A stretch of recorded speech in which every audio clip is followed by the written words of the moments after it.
अब्दुल बासित बता रहे हैं कि हमला कब होगा। मैं आपसे पूछ रही हूं याकूब साहब, ये मैंने तो नहीं बोला है, आपके चैनल का डिस्कशन है, आप कह रहे हैं जवाब दीजिए, हम तो नहीं कह रहे, आपके अब्दुल बासित कह रहे हैं। हाँ। मैं कह रहा हूं कि आप आज कर दें, कोई कुंडली निकाल लें, उसकी कोई जन्म कुंडली निकालें, कब हमला करना है वो तो आपका काम है। अगर आपने हमला करना है, कोई शादी की तारीख थोड़ी तय हो रही है कि जी वो 5 को करेंगे, 4 को करेंगे। ये कोई रक्षाबंधन है, शादी है, कोई होली की वो डेट थोड़ी है भाई। आप 4 को करें, 5 को करें, 10 को करें, एनी टाइम करें आप, मतलब आज कर लें, अभी कर लें, अभी कर लें, देर किस बात की है? अगर करना है तो करें आप। तो कर तो दिया है, जो ऐलान कर दिया उसके बाद तो आप लोग खून बहाने की बातें कर रहे हैं ना। नहीं, वाटर ट्रीटी को लेकर बिलावल भुट्टो कह रहे खून बहेगा, तो हम तो बहाएंगे, हम बहाएंगे, we will bleed India with thousands हम बहाएंगे, we will bleed ये India कह रहे with हैं। thousands cuts। सर शर्म कर लीजिए आप सर। मैं आपसे याकूब जी मैं अभी भी जी करके बात कर रही हूँ क्योंकि ये मेरे संस्कार है सर। मैं अभी भी जी करके बात कर रही हूँ क्योंकि ये मेरे संस्कार है। आप अपने संस्कार पूरी दुनिया को दिखा रहे हैं। यू विल ब्लीड इंडिया, ये सपना ही है। जीडी बख्शी सर, नहीं मैं एक बार, जीडी बख्शी सर, इनका सपना ही रहेगा ये। और मैं आपको फिर याद दिला दूं, 4 जंग हुई है आपके साथ, एक बार भी उस वाटर ट्रीटी को हमने नहीं रोका, हमने उसे अबेंस में नहीं डाला है, क्योंकि हम हमेशा आम लोगों की सोचते रहे हैं। अब नहीं सोचेंगे, अब नहीं सोचेंगे, और ये बयान नहीं देते हम कि वी विल ब्लीड पाकिस्तान। अब तो होगा। जीडी बख्शी सर, ये बयान वहां पर हर जगह चर्चा में चल रहे हैं भाई, इनको बड़ा गर्व होता है ऐसी बातें करके। सिवाज सर, देखिए, जियाउल हक साहब ने ये बात पहले छेड़ी थी कि he will bleed India with a war of 1,000 cuts, which translates into use terrorism as a tactic of statecraft. दुनिया यही आपको समझा रही है कि एक civilized state terrorism नहीं adopt कर सकता as an instrument of statecraft.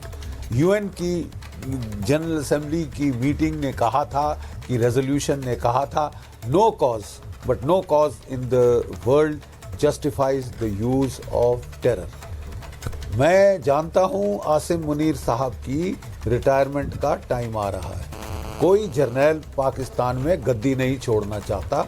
बहुत सुख मिलता है, बहुत आलीशान बंगले मिलते हैं, ठीक है, बड़ी ताकत मिलती है कि इमरान खान साहब को उठा के पटके प्राइम मिनिस्टर ऑफिस के बाहर, जो किसी और मुल्क में ऐसा नहीं होता, खासकर डेमोक्रेटिक मुल्क में। वो चाहते हैं कि उनको एक्सटेंशन मिले, उसके लिए चाहे भारत पाकिस्तान में युद्ध हो, कितने हजारों अफराद मारे जाएं, उनको क्या परवाह। नहीं, उनको क्या परवाह। देखिए, मैं बता रहा हूं आपको असलियत। याकूब साहब, हम बहुत ध्यान से पाकिस्तान की तरफ देखते हैं। आपके एयरफोर्स चीफ ने मीटिंग में बता दिया है कि 50% मेरे F-16 fighters are out of service. आधे मेरे JF-17 चाइना के दिए हुए जेट फाइटर्स के रडार काम नहीं कर रहे। वो दौड़े दौड़े चीन के पास जा रहे हैं कि हमको J-10 फाइटर एयरक्राफ्ट दिए जाएं, HQ-19 एंटी एयरक्राफ्ट मिसाइल दिए जाएं, क्योंकि भारत के पास S-400 रशियन मिसाइल्स हैं जो दुनिया के टॉप क्लास मिसाइल्स हैं। हमारे पास आस्त्रा जैसा बियॉन्ड विजुअल रेंज वेपन है जो 100 किलोमीटर से ज्यादा है। आपके आराम तो कोई 70 किलोमीटर तक। मैं एक बार जीडी बख्शी सर ये खबर भी बता देती हूँ, 48 घंटे के अंदर सेना ने फिर से युद्धाभ्यास किया है। राजस्थान के रेगिस्तान में सेना ने अभ्यास किया है। कोणार्क कोर के जवानों ने युद्धाभ्यास किया है। घातक और अत्याधुनिक हथियारों के साथ दम दिखाया है। तस्वीरें दिखाइए जरा। तो ये जो तस्वीरें हैं ये उस युद्धाभ्यास की हैं जो कि सेना ने किया है पाकिस्तान से तनाव के बीच, और 48 घंटे के अंदर दूसरी बार किया है। अब मैं सिर्फ ये पूछना चाह रही हूं, और याकूब साहब को स्क्रीन पर रखिए जरा, सिवाज साहब को भी रखिए, बिट्टा साहब सब। मैं एक बार ये पूछूंगी आपसे याकूब जी कि आपके जनरल साहब अपने परिवार को क्यों भगा दे रहे हैं पाकिस्तान से? उनको क्यों डर लग रहा है? बाकी लोग, आप लोग तो वहीं बैठे हैं ना पाकिस्तान के अंदर, या आप भी बाहर हैं कहीं?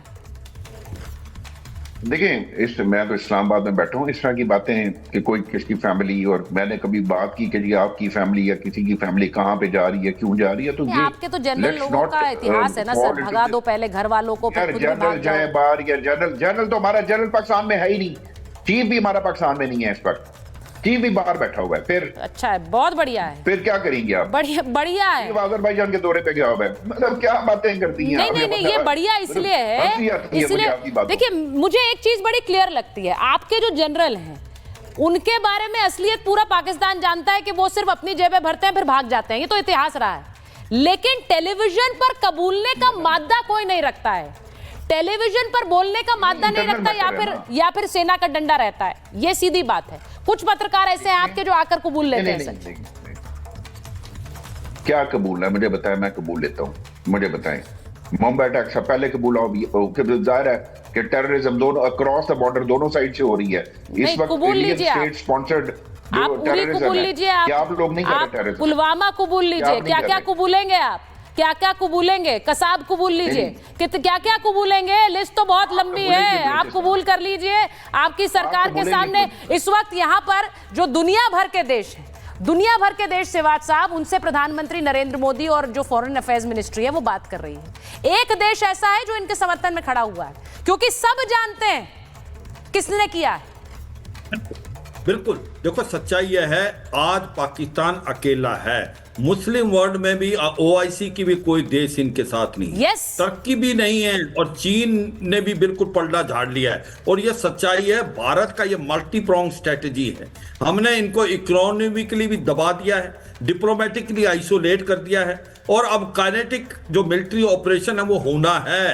वो कब होगा, कैसे होगा, किस स्केल पे होगा, वो तो समय बताएगा। मगर यह सच्चाई है, अब बहुत बड़ा होगा, क्योंकि ये बहुत साफ सुथरे शब्दों में प्राइम मिनिस्टर मोदी ने बता दिया है कि अब वो आतंकवादी ही नहीं, जो आतंकवादी के आका हैं, जो इनको ट्रेन करते हैं, मोटिवेट करते हैं, जिनको भेजते हैं, उनके ऊपर हमला होगा। और ये देखें आप, कितनी हलचल मची हुई पाकिस्तान में।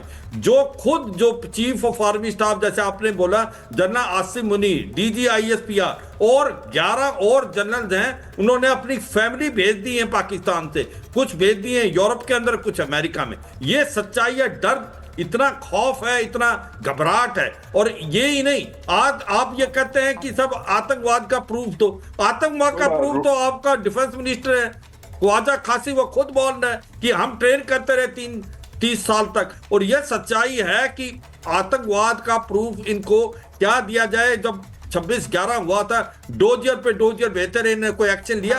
अब ताहुर राना पकड़ा गया है, वो दूध का दूध और पानी का पानी करेगा। ये एक आतंकवाद का देश है, यहाँ पर आतंकवाद पैदा किए जाते हैं और उनको नष्ट किया जाता है। और याकूब साहब कह रहे हैं कि मैं क्या कबूलूं, राधिका जी, गुड और बैड तरीके। याकूब साहब कह रहे हैं हम क्या कबूलें, पुलवामा कबूलें, उरी कबूलें, क्या क्या कबूलेंगे ये? राधिका जी, क्या क्या कबूलेंगे ये? सुचिता जी, हाँ सुचिता जी, मैं तब से सबकी बात बहुत ध्यान से सुन रही हूँ, खास करके ये पाकिस्तानियों की। सबसे पहले कभी ये कहते हैं चूड़ियां नहीं पहन रखी, हम ब्लीड करा देंगे। पहले तो आप ये बताइए, आपके पास आर्मी कितनी है? आपको पता है आपके पास एक्टिव आर्मी कितनी है? भारत की आर्मी से आधी भी नहीं है, आधी से भी कम है। और आप लड़ाई लड़ने आएंगे। और सुनिए, एक छोटी सी बात मैं आपको बता दूं, जो आप कह रहे हैं यू विल ब्लीड अस, झेलम का पानी जो भारत ने भी छोड़ा है ना, उसके चक्कर में यूएन के पास हाथ जोड़ के आंसू बहाते हुए पहुंच गए कि भारत से बोलिए झेलम का पानी ना छोड़े। झेलम के पानी को झेल नहीं पा रहे हैं आप, और आप आके हमसे युद्ध करेंगे?